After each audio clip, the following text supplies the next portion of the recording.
오늘 이 말씀을 나누길 소망하는데요. 오늘 우리 모두가 하나님의 은혜를 좀 사모했으면 좋겠습니다. 아멘 하면 좋을 텐데. 하나님의 은혜를 사모하길 축복합니다. 그래서 내가 받은 은혜를요, 나 혼자 그냥 끝나는 거 말고 여러분이 통로가 돼서 은혜가 흘러가서 다른 사람들에게 은혜를 나눠줄 수 있는 복된 인생이 되길 간절히 소망합니다. 아멘.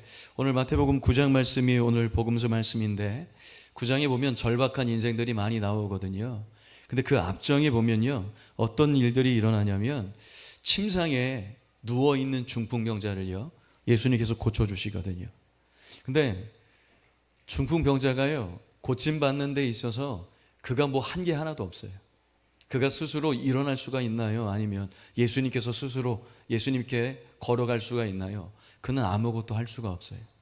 근데 예수님은 그를 어떻게 고쳐주셨냐면 그를 침상에 누워있는 채 그 지붕을 뚫고 데리고 온 그 친구들의 믿음을 보시고 그를 고쳐줬거든요. 그러면 은혜가 흘러간 거예요? 흘러가지 않은 거예요? 흘러간 거거든요. 오늘 우리 인생도 마찬가지입니다. 오늘 여러분을 통해서 은혜가 흘러가는 역사가 일어나길 소망합니다. 작은 자에 안심하라. 내 죄사함을 받았다고 하는 것, 결국 이것이 은혜입니다. 내 자격과 내 공로로 하는 것이 아니라 그 모든 것, 전적인 하나님이 주어주시는 그 자비하심, 그 은혜로 주어지는 선물, 여러분 받으시는 인생 되길 소망합니다.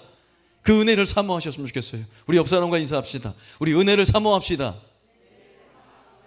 아멘. 이게 은혜입니다. 값없이 거저주는 은혜. 내가 한 게 없어요. 그래서 은혜를 받으면요, 어떻게 은혜 받았어? 라고 얘기할 때 얘기할 수 있어야 돼요? 없어야 돼요? 얘기할 수 없어야 돼요. 왜 은혜를, 내가 왜 이렇게 됐는지, 내가 왜 이런 축복을 받았는지 얘기할 수 없는 게 은혜예요. 내가 이렇게 했어, 이렇게 했더니 이렇게 됐어. 그건 은혜가 아니죠. 왜요? 그건 내 노력이죠. 근데 은혜는 뭐예요? 값없이 거저주는 거예요. 내가 왜 이런 은혜를 받지? 나 자격 없는데 내가 이런 받아도 되는 거야? 이게 은혜거든요. 이런 은혜가 구약에 어떤 사람이 있냐면요, 요나단의 아들 사울 왕의 손자죠, 무비보셋이라는 사람이 있어요. 그는 다리가 절어요. 유모가 도망치다가 떨어뜨려서 다리가 절게 됐거든요. 근데 그를 다윗이요, 은혜를 베풀어요. 사울의 집에 누가 남아있는 사람 있나? 물어봤을 때 그 종 시바가 한 사람 있다고, 무비보셋이 남아있다고. 그래서 그에게 어떤 은혜를 베푸시는지 아세요? 사울 왕이 가졌던 소유했던 모든 밭을요, 그에게 숨어있는 무비보셋에게. 왜 숨어있어요? 죽을까봐. 죽을까봐. 왕자였으니까, 그 가문이었으니까 죽을까봐 숨어있었단 말이에요. 근데 다윗은 그를 찾아서 죽이려고 하는 것이 아니라 요나단으로 말미암아서 약속했거든요. 나중에 너가 왕이 되면 우리의 집안을 돌봐달라는 그 약속을 지키기 위해서 요나단으로 말미암아 그 무비보셋을요 축복하고요, 사울의 왕이 가지고 있었던 모든 밭을 그에게 나눠줘요. 거기서 끝나지 않아요. 그를 왕의 식탁에 초대해서 함께 다윗과 밥을 먹어요. 여러분, 무비보셋이 한 게 있어요, 없어요? 왕의 식탁에 앉을 수 있도록 그가 노력한 게 있어요? 아무것도 없습니다. 그런 은혜를 받았을 때 무비보셋은 이렇게 고백합니다. 이 종이 무엇이기에 다윗 앞에 엎드려서 내가 뭐라고 죽은 개 같은 나를 돌보십니까? 라고 고백합니다. 여러분, 은혜는 누구에게 흘러요? 겸손한 사람에게. 나는 자격 없어요, 나는 받을 자격 없어요 라고 스스로 자기를 낮추는 그 겸손한 사람께 은혜가 흘러가는 줄 믿습니다. 여러분, 하나님의 은혜 앞에서 엎드리시길 소망합니다. 하나님의 은혜 앞에 엎드리는 겁니다. 하나님, 나 자격 없어요. 이 종이 무엇이기에 죽은 개 같은 나를 돌보십니까? 무비보셋의 고백, 오늘 저와 여러분의 고백이 되셨으면 좋겠습니다. 자, 여러분, 오늘 우리가 어떻게 은혜가 흐르는 인생이 될까요? 첫 번째 우리가 깨달아야 될 것은, 함께 나누고 싶은 것은 뭐냐면, 따라해 봅시다. 다른 점을 보는 것이 아니라, 따라해 보세요. 시작. 다른 점을 보는 것이 아니라 따라하라니까. 그렇죠? 같이 하려고 그래. 내가 무슨 얘기를 할 줄 알고 따라해요. 예. 닮은 점을 보아야 은혜가 흐릅니다. 시작. 아멘. 어려워요? 뭘 보래요?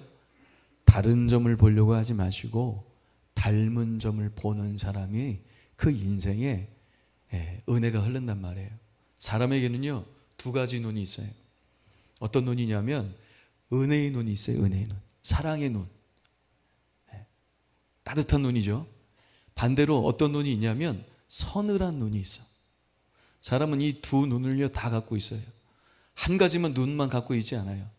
이 은혜의 눈과 서늘한 눈을 모두 갖고 있어요. 그래서 교차로 어쩔 때는 따뜻한 눈, 사랑의 눈, 은혜의 눈으로 쳐다보는 사람이 있는가 하면 때로는 어때요? 서늘한 눈이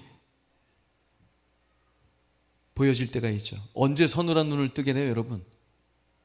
여러분이 마음이 상했을 때, 화가 냈을 때, 속상했을 때, 자존심 상했을 때는 어떤 눈이 닫혀요? 은혜의 눈이 닫혀. 그리고 뭐가 띄어져요? 서늘한 눈이 띄어져. 근데 반대로 은혜 받고 감동받고 사랑받고 축복받으면 그때는 서늘한 눈이 띄어져요? 사랑의 눈이 띄어져요? 사랑의 눈, 은혜의 눈이 띄어지는 거예요. 저는 여러분이요 언제든지 서늘한 눈이 아니라 사랑의 눈, 은혜의 눈이 띄어질 수 있는 복된 역사가 일어나길 소망합니다. 예, 우리는 계속 싸우는 거예요. 그러니까 은혜의 눈을 뜨고 있는지 서늘한 눈을 뜨고 있는지. 자, 한번 옆 사람 한번 쳐다보세요. 시작. 어떤 눈이에요? 서늘한 눈이에요? 은혜의 눈입니까? 오늘 바리새인들과 예수님과 예수님의 제자들이 충돌하잖아요. 그렇죠? 예수님께서 세리를 부르시잖아요. 세리를 부릅니다. 그래서 너나 나를 따라 제자로 삼죠. 그때 세리가 주님을 따라서 제자가 됩니다. 사실 그 당시에 사회적으로 이 세리는 마태 세리였거든요. 세리를 사람들은 어떻게 생각했냐면 매국노로 여겼어요. 매국노. 좋은 거예요, 나쁜 거예요? 나쁜 거예요. 왜냐하면 세금을 징수하는데 그 징수된 세금이 어디로 가냐면 로마로 흘러가거든요. 그리고 세리장들이 어떻게 착복을 했냐면 징수할 세금이 있잖아요. 그럼 거기에 더 덧붙였어요. 로마에게 줄 것 말고 더 덧붙여서 거기서 자기가 착복하니까 너무나도 미워했고 매국노 여긴 것들이 세리였거든요. 그래서 그들은요 그 의회에 들어갈 수도 없었어요. 법정에도 쓸 수 없어요. 부정한 사람으로 그와 밥을 먹는 거 저쪽하는 거 그 율법으로 다들 안 된다고 생각했단 말이에요. 근데 예수님이 세리와 뭐 한 거예요? 식탁을 함께 했단 말이에요. 사실 마태복음 8장에 보면 한 관리가 예수님 앞에 찾아와요. 찾아와서 뭐라고 하는지 아세요? 나 당신의 제자가 되고 싶어요. 자원합니다. 서기관이에요. 근데 그 사람은요 사회적으로 존경받는 사람이죠. 그리고 경건하고 학식이 있는 사람이에요. 인정받는 사람입니다. 그러면 여러분이 만약에 스승이라면 어떤 제자를 뽑아요? 인정받고 존경받는 사람 제자를 뽑으면 누가 올라가요? 내가 올라가잖아요. 근데 예수님은 그를 거절해요. 그런데 세상적으로 악하다고 부정하다고 여기는 그 세리를 주님은 부정하게 여기지 않고 부르시죠. 나를 따르라. 제자로 삼아버린 거예요. 그러니 충돌이 일어나는 거죠. 베드로가 이방인 고넬료의 가정에 처음으로 복음을 전하고 그의 집안에 세례를 베풀잖아요. 유대인들이 그거를 비난했어요. 아주 못마땅하게 여겼어요. 이유는 뭐냐면 이방인에게 세례를 준 것보다 더 그들이 문제 삼았던 것이 뭐냐면 부정한 사람과 접촉하면 돼야 안 돼요? 안 된단 말이에요. 그러니 같이 밥을 먹었던 그 식탁의 교제를 나눈 것을 보고 그들이 비난하고 조롱했을 만큼 이게 문제가 되는 거였어요. 근데 예수님은 지금 어때요? 그런 세리, 부정한 그 죄인들과 함께 식탁을 함께 나누고 있는 것을 보게 됩니다. 그러니 바리새인들이 뭐라고 해요? 어째서 너 선생님은 세리와 죄인들과 함께 잡수냐? 바리새인들과 충돌이 일어난 거죠. 자, 여기서 왜 바리새인들이 그런 충동을 일으킨 겁니까? 무슨 눈을 뜬 거예요?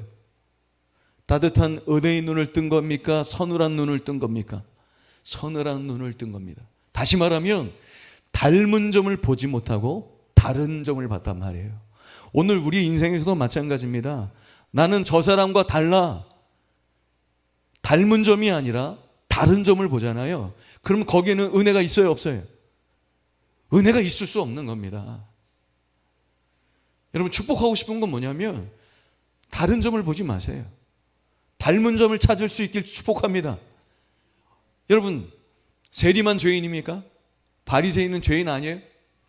오늘 여러분은 어때요? 여러분 죄인이에요, 의인이에요? 아까 무비보셋이 뭐라고 고백했어요? 내 이 종이 무엇이긴데 죽은 개 같은 나를 돌보십니까? 오늘 우리가 그렇게 죄인이라고 스스로 고백할 수 있는 그 닮은 꼴을 볼 수 있는 사람이 된다면 어떻게 우리가 정죄할 수 있겠어요? 난 나와 당신과 다른 사람이야. 어떻게 그럴 수 있냐 이겁니다. 바리새인들은요, 정작 뭘 못 본 거예요? 자기에게 묻어 있는 더러운 죄를 보지 못한 거예요. 여러분, 깜깜한 곳에 있으면 자기의 옷에 더러운 게 묻어 있는 게 보여요, 안 보여요? 안 보이죠? 보이면 그 눈이 이상한 거죠. 저기선 카메라가 달려 있는 건가? 예, 안 보여요. 근데 어디에 있으면 보여요? 환한 빛 가운데로 나오면 그제서야 나한테 이게 묻어 있었네, 나 더럽네를 알 수 있거든요. 오늘 우리가 똑같아요. 사울이 다메섹에서 호련히 임하신 빛된 주님을 만나잖아요. 만나기 전에는 어땠어요? 예수 믿는 사람들을 핍박한 박해자였단 말이에요. 폭행자였단 말이에요. 근데 자기가 그때는 의로운 줄 알았단 말이에요. 근데 빛된 주님을 만난 다음에 그가 눈이 멀잖아요. 눈 뜨고 아나니아를 통해서 안수하고 눈이 떼어지잖아요. 그 다음에 그가 뭐라고 고백해요? 그때는 자신이 의인이라고 얘기합니까? 아니죠. 자신을 뭐라고 얘기합니까? 내가 죄인 중에 뭐라고 얘기해요? 괴수라고 얘기하잖아요. 오늘 우리도 마찬가지예요. 닮은 꼴을 보십시오. 다른 점을 자꾸 찾잖아요. 난 저 사람하고 다르지. 그것만 본다면 오늘 우리는 죄인이라고 고백할 수 없는 거예요. 혹시 여러분 단미라는 말을 들어보셨습니까? 단미? 이 단미가 뭐냐면 짤을 딴에 꼬리 미자거든요. 단미. 이게 양돈업자들이 하는 게 단미입니다. 돼지 새끼가 딱 나오면 꼬리를 잘라요. 왜 자르냐면 그 야생 멧돼지는요 사실 힘이 세잖아요. 그리고 야생이니까 꼬리 쓸 일이 있어서 생각보다 꼬리가 길어요. 그리고 말려 있지 않아요. 야생 멧돼지는요, 꼬리가. 그런데 이 양돈, 그 집돼지들은 어때요?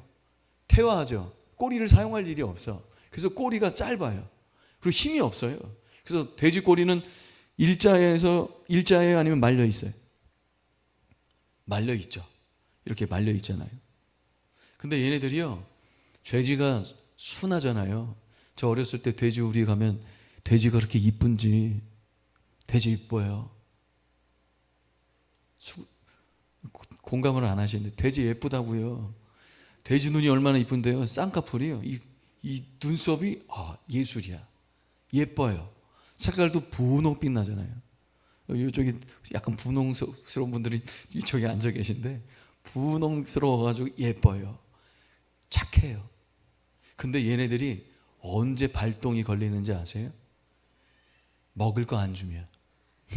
먹을 거 안 주면 애들이 발동을 일으켜요. 그리고 그 우리에 비교해서 면적보다 개체수가 많이 들어가 있잖아요. 그럼 얘들이 스트레스를 받아. 그럼 스트레스를 받고 뭘 하는지 아세요? 그 말려있는 꼬리를 물어. 왜요? 스트레스 받으니까 물어버린단 말이에요. 근데 물어버리면 피가 나잖아요. 피가 나면 얘네들이 도파민이 해가지고 더 증폭돼서 그 우리가 살육장이 돼버립니다. 밤새 어떤 일이 일어날지 몰라요. 그래서 양돈업자들은 새끼 뭐를 잘라요? 꼬리를 잘라버리는 겁니다. 근데 무슨 얘기를 하고 싶냐면 돼지꼬리가 말리잖아요. 어떤 애들은 시계 방향으로 말려있는 애가 있고 어떤 애들은 시계 반대 방향으로 말려있는 애들이 있어요. 그러면 어떤 애들이 어떤 애를 물냐면 시계 방향으로 많이 말려 있으면 그 다수가 소수를 물어버려요. 신기하죠? 신기하죠? 나와 다르다는 거예요. 오늘 여러분도 마찬가지예요. 우리가 다른 것을 자꾸 보잖아요. 그러나 이 은혜가 있을 수 없어요. 바리새인은요, 자신들이 의롭다고 생각했어요. 나는 율법을 지키는 사람이라고, 나는 의인이라고 생각했지만 예수님 볼 때는 거기서 거기에요. 죄인이란 말이에요. 뭘 본 거예요? 닮은 점을 보지 않고 다른 점만 보면 오늘 우리도 여짐없이 은혜가 막혀버릴 수밖에 없다는 거죠. 유럽에 가면요, 이태리, 헝가리, 루마리아를 조심하래요. 이게 뭐냐면 소매치기 1등, 2등, 3등 나라래요. 이태리, 헝가리, 루마리아. 갈 일이 없어요? 조심할 일도 없어요? 근데 여러분, 소매치기를 알아볼까요? 모를까요? 소매치기는요, 소매치기의 시선이 어디 있는지 알죠. 왜요? 자기가 소매치기 하는 사람이니까. 근데 우리 일반인이나 관광객들은 소매치기의 시선을 알지 못하죠.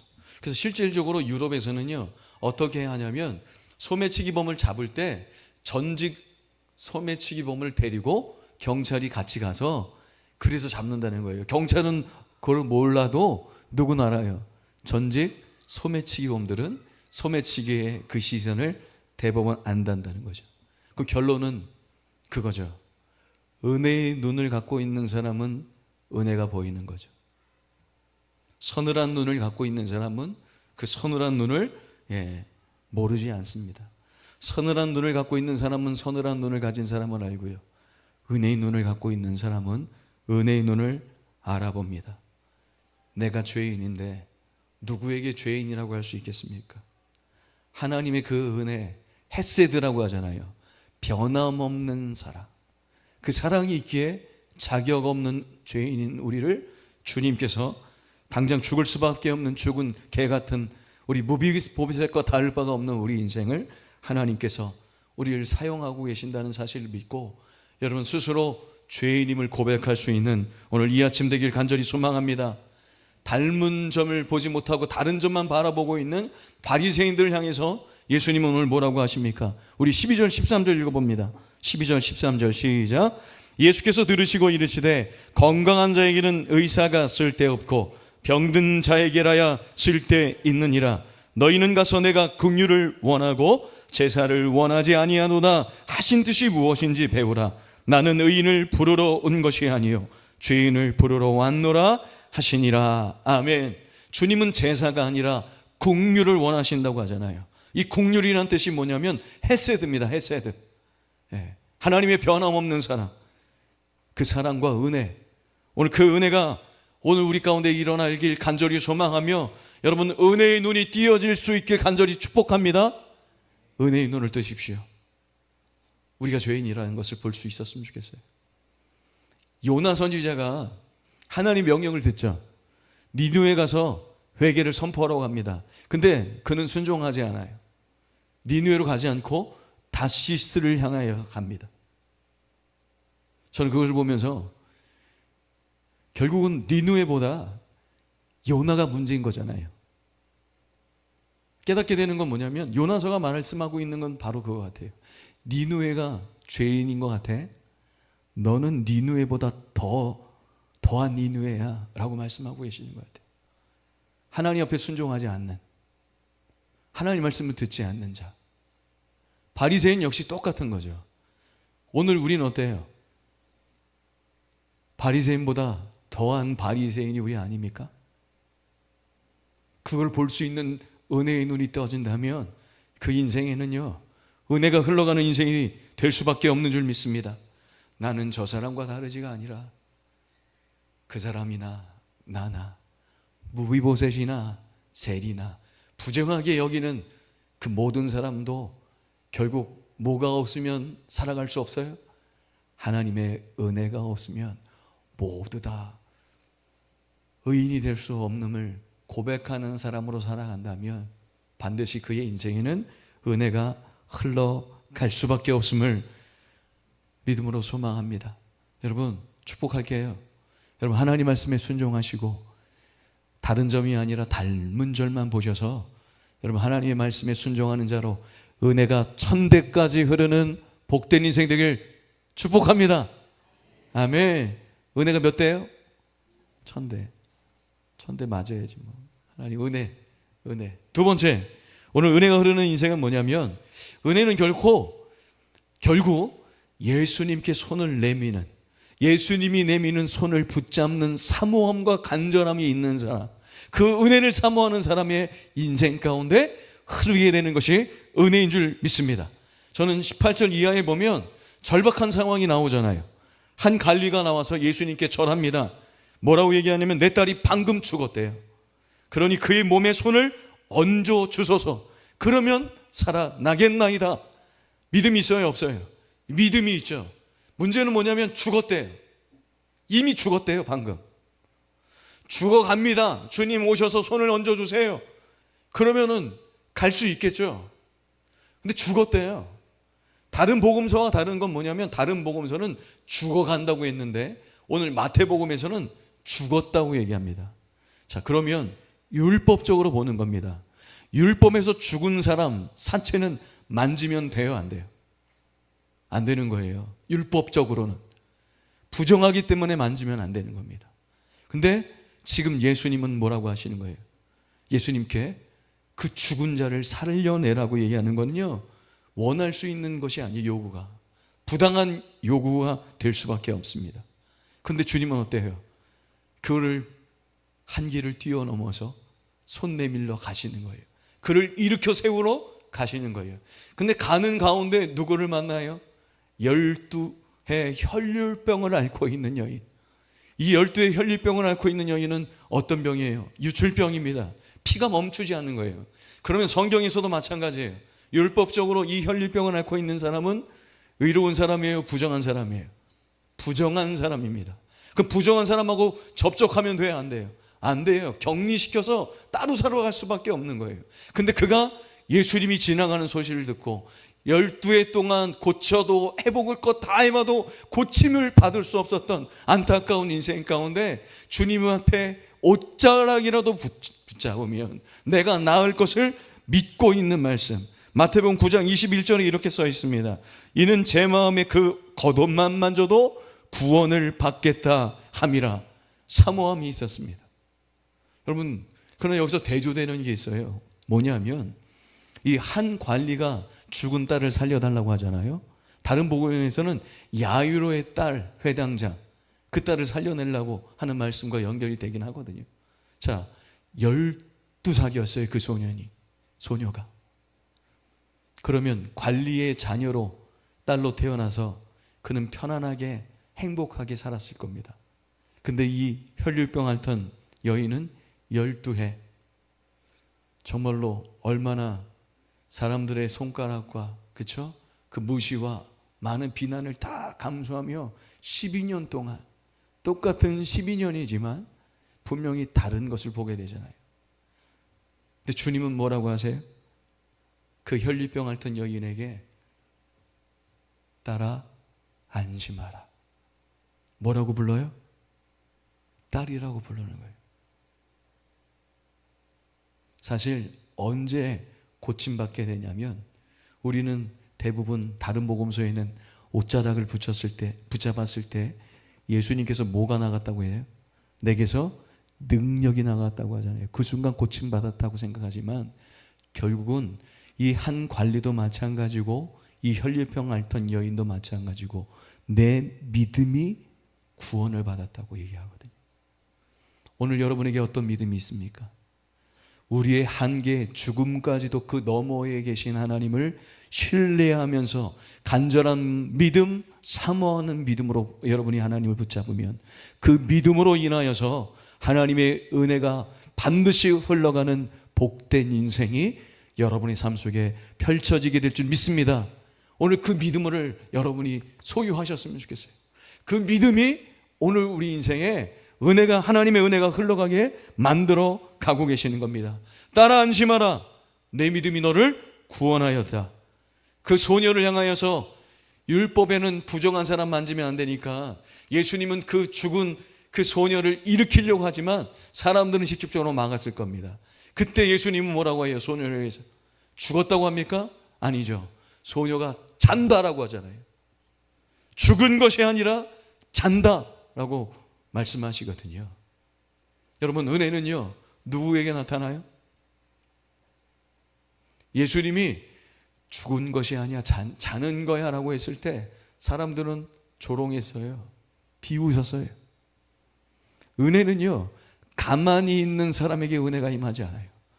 예수님께서 잔다고 했을 때 조롱하는 사람들에게는 은혜가 임하지 않습니다. 오늘 그 한계, 죽음, 그 많은 사람들의 무시를 뛰어넘어서 하나님이 우리를 그렇게 사랑하신다는 그 믿음으로 오늘 살아가는 자의 가운데 반드시 하나님은 하늘의 신령한 복을 내려주실 줄 믿습니다. 우리 임마누엘 성도님들의 인생 가운데 하나님의 은혜가 흘러가길 소망합니다. 오늘 그 믿음으로 부르짖길 간절히 축복합니다. 아멘. 성경에 보면 은혜가 되는 말씀이 뭐냐면 하나님이 우리의 머리털을 세신 바 되었대요. 여러분, 머리털 세신 적 있어요? 하나님이 왜 우리 머리털을 세세요? 탈모가 일어났는지 보는 거예요? 여러분, 세신 적은 없을 겁니다. 그런데 우리가 자녀를 기르면서 세릴 때가 있어요. 아이가 치아가 났어. 그럼 몇 개 났니? 세요 안 세요? 한 개가 났다. 두 개가 났네. 네 개가 났네. 아래에서부터 나와요? 위에서부터 나와요? 아래에서부터 나오는가요? 아래에서부터 나오는 것 같은데? 생각하는 중이죠. 또 뭐 세요 우리가? 아이 키우면서 또 세잖아요. 엄마들 뭐 세요? 분유 먹일 때 처음에 몇 미리 먹였어요? 60. 달라요? 여기서 또 다른 걸 또 보면 60, 뭐 80, 120, 그럼 200ml 정도는 먹으면 애가 잘 자죠. 안 깨고. 왜 세요? 몸무게도 재죠. 여러분의 자녀 지금 몇 킬로예요? 알아요, 몰라요? 35kg. 많이 나가네요. 왜 세는 거예요? 치아가 왜 나오고, 머리털을 왜 세고, 몸무게를 왜 재고, 뭐 하니까? 사랑하니까. 사랑하니까 세는 거 아니에요? 여러분, 김정은의 몸무게, 머리카락, 트럼프 세요? 우리가? 안 세잖아요. 사랑하니까 세시는 거거든요. 그 사랑 앞에서 오늘 우리는 어때요? 하나님은, 우리 주님은 우리를 향해서 손 내밀고 계신데 여러분, 그 손을 붙잡고 계십니까? 어떻습니까?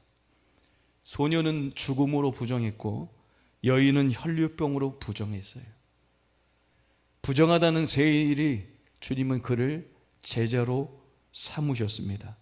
그 부정한 모든 것을 격리시키고 추방해야 되는데 예수님은 그 모든 율법을 깨트리시고 우리를 품어주셨어요. 이유는 한 가지입니다. 뭐 하기 때문에? 사랑하기 때문에. 사랑하기 때문에. 여러분 생각해 보세요. 세상에서는요, 부정한 것과 부정한 것이 만나면 전염이 돼서 부정해지잖아요. 근데 예수님은 그렇지 않죠. 세상이 부정한 것이 예수님을 닫자 어때요? 예수님은 그 죽음도 생명으로 삼켜버리시는 거 믿으십니까? 왜요? 우리를 그렇게 사랑하시는 거예요. 사랑하십니다. 오늘 주님께 나오면 오늘 우리의 더러움이 주님을 더럽히지 못합니다. 우리의 부정함이 주님을 오염시키는 것이 아니라 오히려 그 부정한 여인의 부정함을 주님은 모든 것으로 은혜로 덮으셨다는 것. 그러니 오늘 우리에게 필요한 건 뭐예요?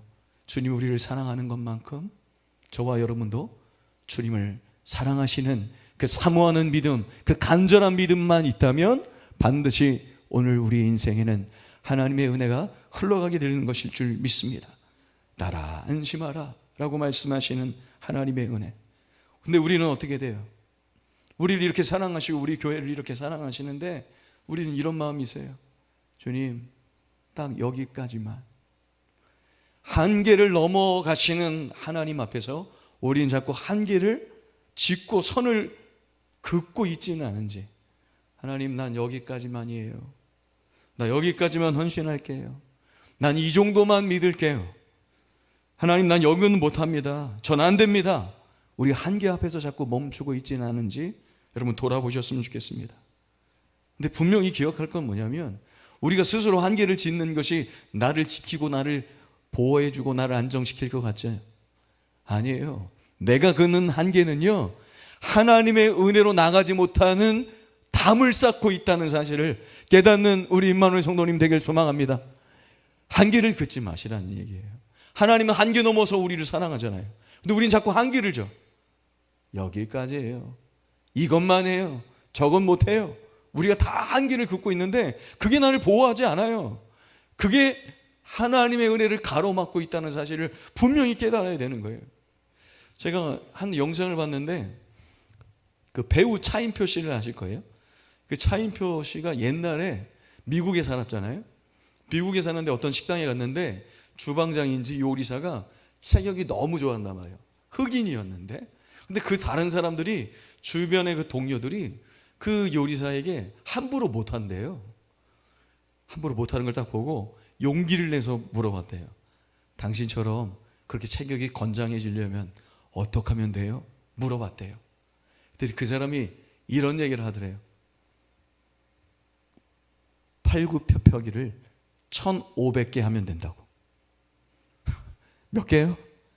1,500개. 할 수 있어요? 1,500개? 그래서 그 얘기를 딱 듣는 순간, 이건 넌 안 된다, 그런 생각으로 이렇게 그 마음으로 받아들였대요. 근데 집에 와서 딱 봤는데 팔굽혀펴기를 한번 해봤대요. 30개 할 수 있겠대요. 30개. 그래서 하루에 틈나는 대로 30개를 계속 하기 전에 그 틈나는 대로 계속 집어넣어서 하루에 1,500개를 했대. 되더래요. 1,500개. 오늘부터 여러분 몇 개 할 거예요? 1,500개. 그 1,500개 해서 그가 몸이 좋아졌잖아요. 그래서 차인표가 아시는지 모르겠지만 그대 안에 그 드라마 있었잖아요. 별은 내 가슴인가? 하여튼 드라마도 안 보고 하여튼 기도만 하시느라고, 하여튼 그때 캐스팅 됐을 때 차인표가 우리나라 원조 몸짱이 돼서 그때 캐스팅이 됐다는 거예요. 무슨 얘기하고 싶냐면 한계 긋지 마시라는 거예요. 그게 못할 게 아니잖아요. 1,500개 딱 들었을 때 못할 것 같잖아요. 근데 할 수 있잖아요. 오늘 우리의 믿음도 그렇고요. 여러분의 삶 속의 은혜, 하나님의 은혜도 마찬가지예요.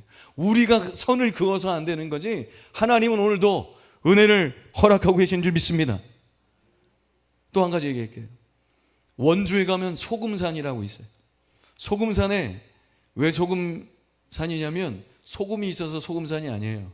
작은 금강산이라고 해서 소금산인데, 거기 유명한 게 뭐냐면, 혹시 소금산 가신 분 있어요? 가보신 분? 우리 성도님들하고 소금산을 한번 가봐야겠네.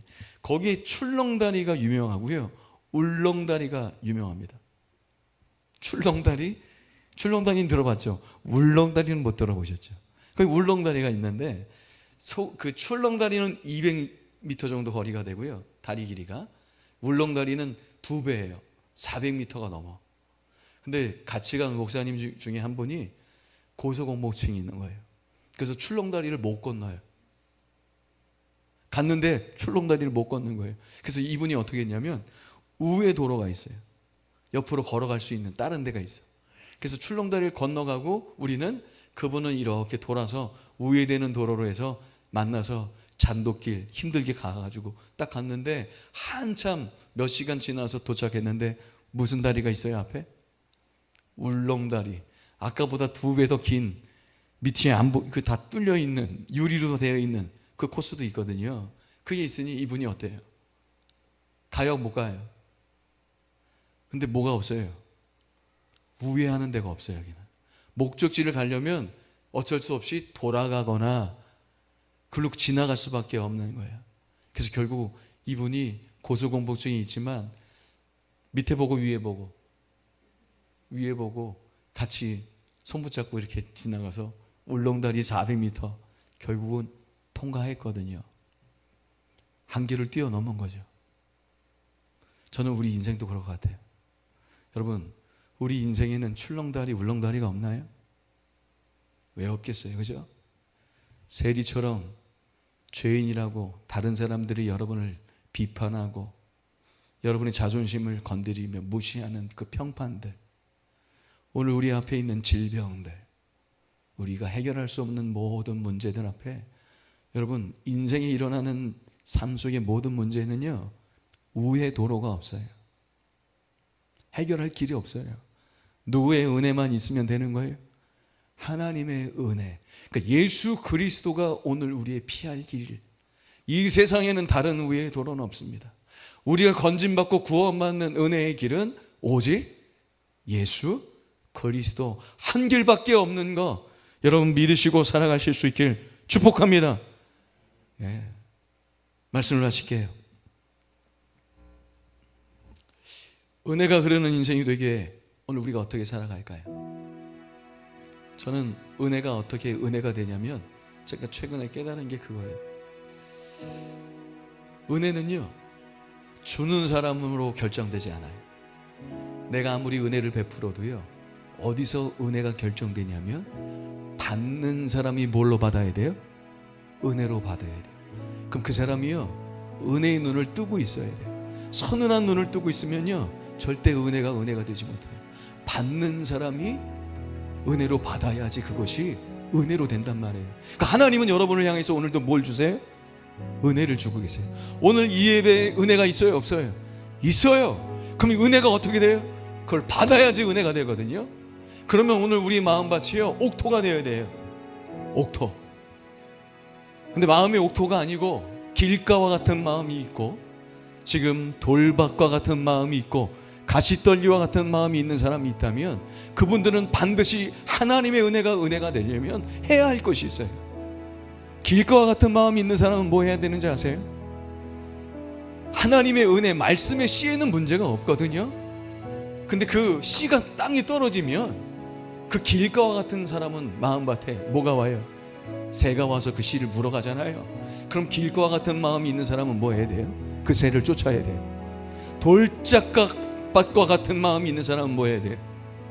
그 마음밭에 있는 그 돌을 다 제거해야 돼요. 그 뽑는 일을 매일 해야 되는 거예요. 가시떨기와 같은 마음으로 살아가는 그 심령에는 어떤 일을 해야 돼요? 세상의 유혹, 그 염려, 근심, 그 재물, 세상을 향한 그 마음들 다 걷어내서 우리의 마음을 옥토로 만들어야만 오늘 이 인생에 하나님의 은혜가 되고 은혜가 흘러가는 거 아니겠습니까? 저는 우리 성도님을 정말로 축복하는데요, 여러분의 인생이 풍선처럼 막 떠올랐으면 좋겠어요. 두둥실 떠오르길 축복합니다. 아멘이세요? 그럼 어떻게 해야 돼요? 풍선이 어떻게 떠오르는지 아세요? 풍선은요, 크기로 떠오르나요? 아니에요. 우리가 막 불잖아요, 풍선을. 아주 세게 불어서 풍선을 가득해요. 그럼 풍선이 계속 떠요? 아니죠. 이상하게 풍선이 올라가다가 결국은 가라앉아요.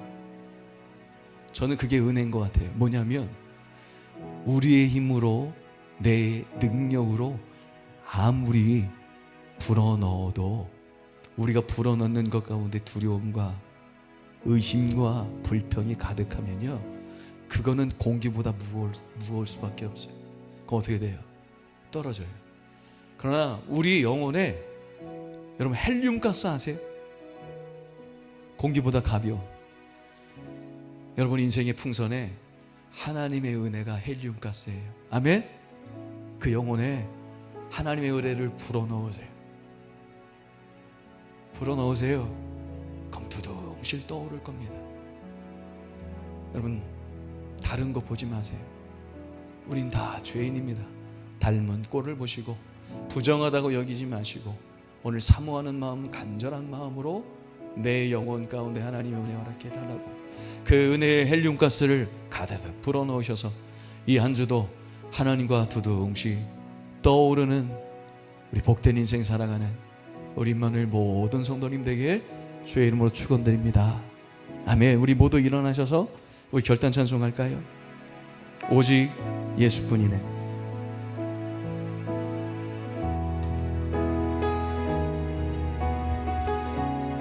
우리 함께 고백하고 기도합시다.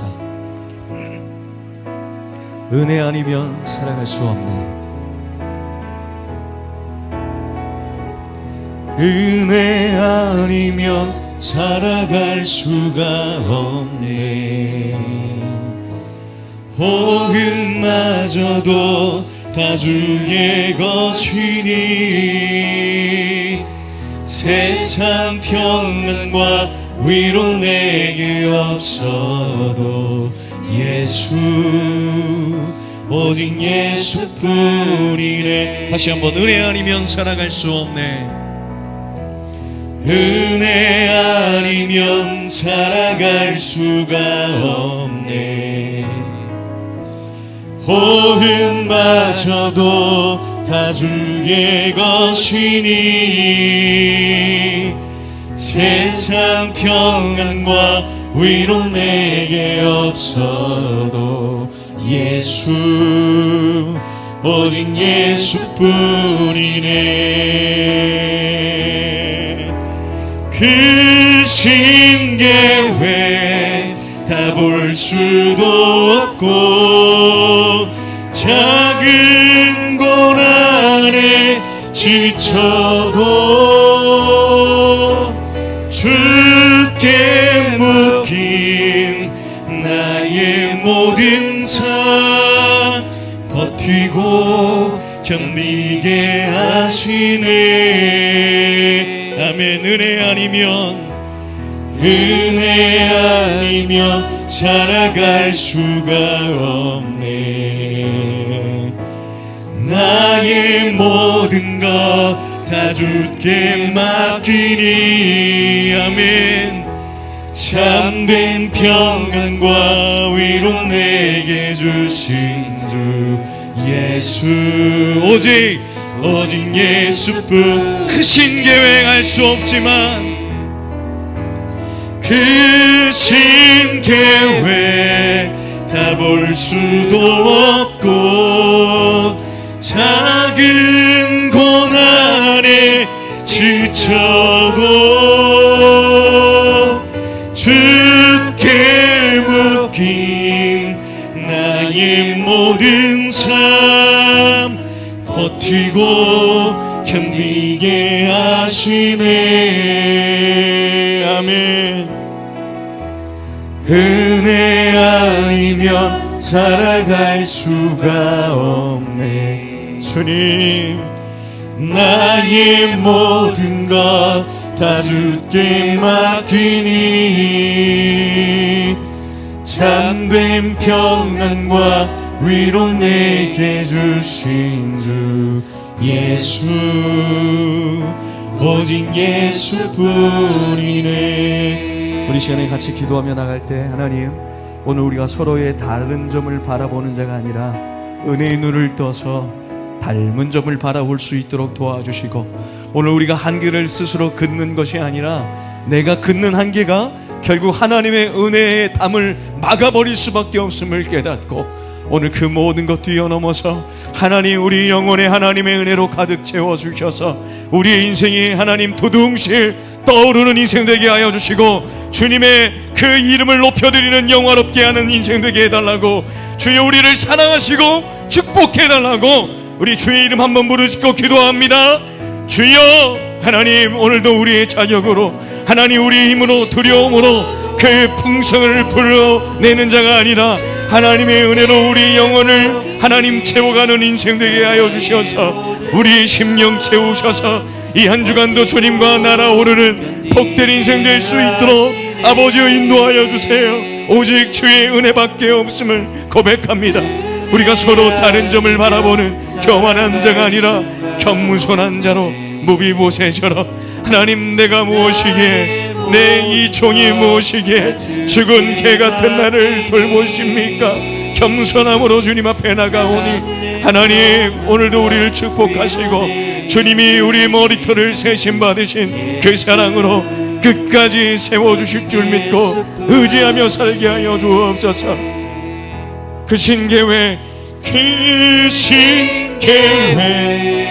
다 볼 수도 없고 작은 고난에 지쳐도 주께 묻기 나의 모든 삶 버티고 견디게 하시네. 은혜 아니며 살아갈 수가 없네. 나의 모든 것 다 주께 맡기니 참된 평안과 위로 내게 주신 주 예수, 오직 예수뿐이네.